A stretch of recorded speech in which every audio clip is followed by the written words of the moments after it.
da kažem, jako mi je drago što smo se upoznali. Ja sam jako velik fan Josipe Lisac. I čini mi se da je između vas i Maribora neka posebna energija, neko prijateljstvo, jer jako često nastupate u Mariboru, jer? Pa i u preteklosti, i u preteklosti je bilo tako. Pa jaz pridem zapravo ono svako malo v Maribor. A pravzaprav tu na Lentu, pa to je čudovito. Bila sam pred, mislim, 2001. Ili 2 leta, konc 2000.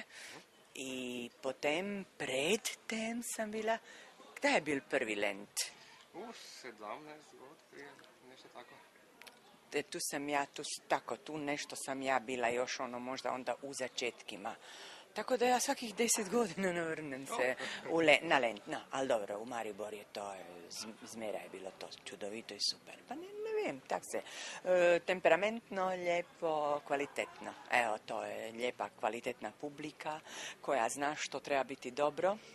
To moram apsolutno pohvaliti i ne zato što smo si blizu, jer nije ništa nikada dovoljno jako daleko, niti jako blizu, ali je bitno je da zapravo da postoji ljubezin. Evo, to je najljepše.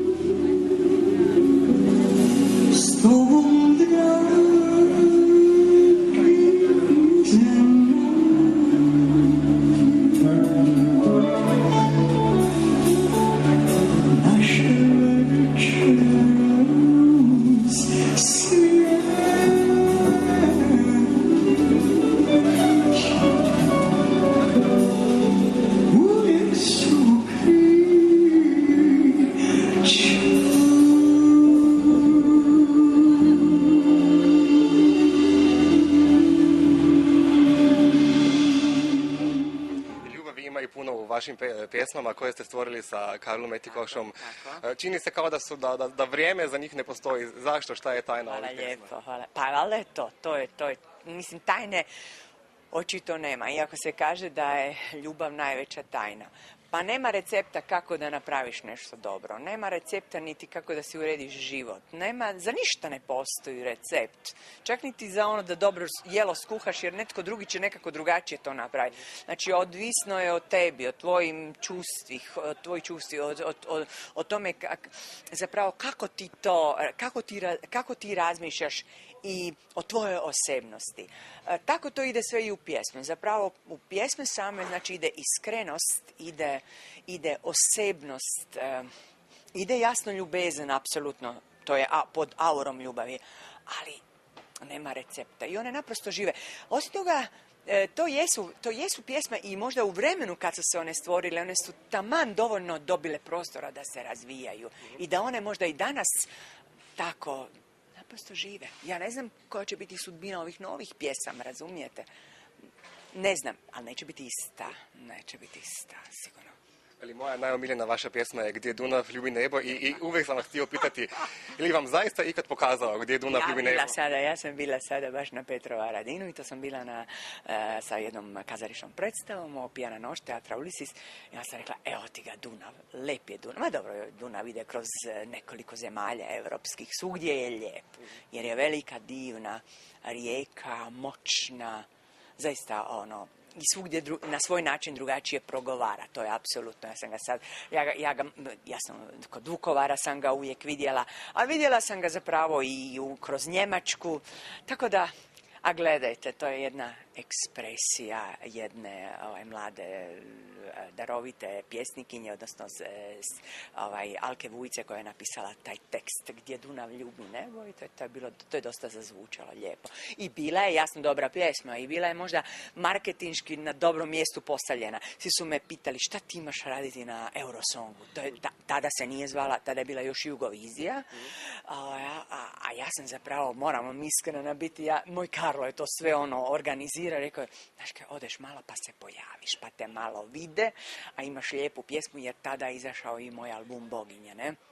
I tako da je to bio marketinški jedan potez, a ne da bi ja išla kao na Jugoviziju, razumijete van? Ne. Ja sam osim toga imala predobru pjesmu da ona ide kao predstavnica, razumijete? Nego je to bio moj jedan marketinški potez, no dobro.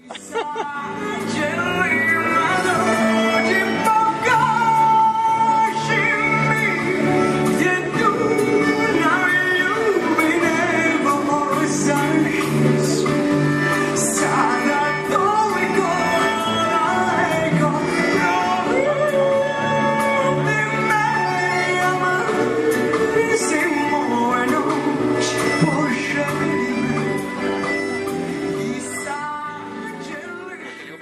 onaj šešir sa ježićom. Imam ja svašta. Imam ja svašta. Vjerujem. Negdje sam pročitao da je Josipa sve što drugi nisu. I ja ne bih želio biti sve što ostali su, ali šta da radim? Da, kako biti svoj, ha? Da, kako? Da, sad znam kad sam bila na Porinu, to je znači naša famozna hrvatska nagrada, svi su me novinari pitali kako vi uspijevate da se tako održavate, kako vi uspijevate ovo, a ja pa zato što mi se da, zato što želim i zato što hoću. Aha, pa odite druge pitati kojima se ne da. Prema tome, kako biti svoj? Pa malo ipak razmisli da ne moraš baš ići tamo gdje idu svi. Da ne možeš baš raditi. Zašto ne bi malo protest u tebi proradio? Da ne napraviš baš to što su recimo sad napravila većina. I doći će ti savjet sa strane i reći ti, znaš, ti moraš sad raditi, vidiš što ljudi sada rade. Da. Ne, ti ne moraš ništa, ti moraš slijediti zapravo svoje misli, svoje srce. A gledajte, nekada to uspijeva, nekada tu je rizik uvijek veliki. Znači, tamo gdje ide većina, tamo je manji rizik. Jer to se već potvrđuje kao da je dobro. Tamo gdje ne ide niko, ja baš budem sad išla ispod ovog prekrasnog mosta, ali je i tu i rizik jedan, je li tako? Da recimo u nekakvoj sada malo, da preplivam, ne znam, ali da je možda opasno, vjerojatno bi skakali tu, ali dobro, nije važno, sad ovo je ovako jedna duhovita primjedba. Ali možda baš ne ići i ne raditi to što rade drugi. Slušati možda više sebe, svoje misli, slušati svoju volju.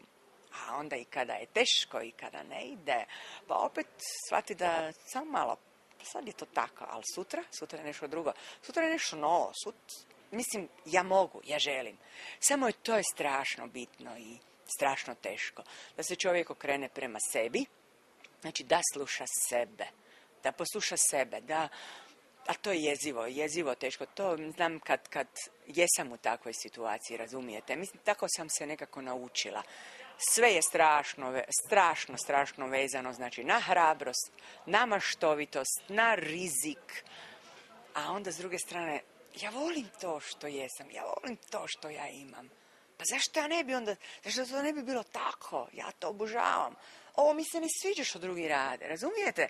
Tako postoje tu masu odgovora, ali to pričati je, ali to treba raditi. Tako treba biti, znate, i zato je to možda teško prenijeti ljudima. Međutim, postoje ljudi koji žele biti svoji. Evo samo za kraj, znam da volite haljine mladih hrvatskih dizajnera. U čemu ćemo vas vidjeti noćas? Pa evo, večeras ću imati na glavi Stašu, jednu kompilaciju, Akseniju dizajn, jednu kombinaciju. To se ja stiliziram zapravo, kako mi dođe. Pa malo mislim je mrzlo, pa sam i o tome razmišljala, pa onda svjetla se luč se upali, pa ti onda vruće i tako dalje. Ali dobro, uglavnom, u svakom slučaju sam ponosna na hrvatske i jasno, mislim, Hrvat koji radi u Sloveniji, Alen Hranitelj, koji također s kojim ja izuzetno lijepo komuniciram i delam, on je uvijek tu i tako. Hvala vam puno. Nema na čemu, hvala vama puno. Za internet. Da. Za večer.com. Za večer.com. Ćao.